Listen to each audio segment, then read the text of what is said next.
In this video, I'll be showing you how to clean your paper rollers of the Canon Pixma MX395 model. This process will also work for any other Canon of the Pixma series, so if you don't have this exact model, feel free to keep watching as this could be very informative and help you out.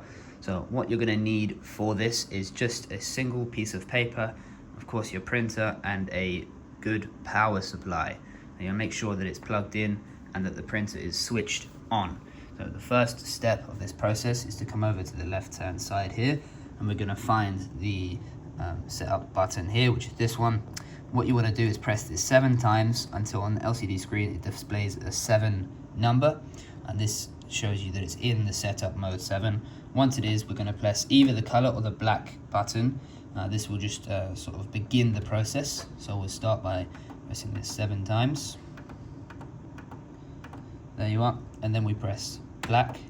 Now this is going to clean the paper roller without paper.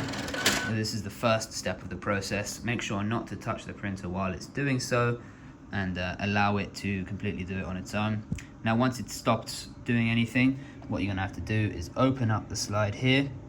Make sure it's set to A4. Get your A4 piece of paper. You want to put it in. Of course, be sure not to push it in, and make sure that it slides in nice and safe, like so. And then we're going to press black once more.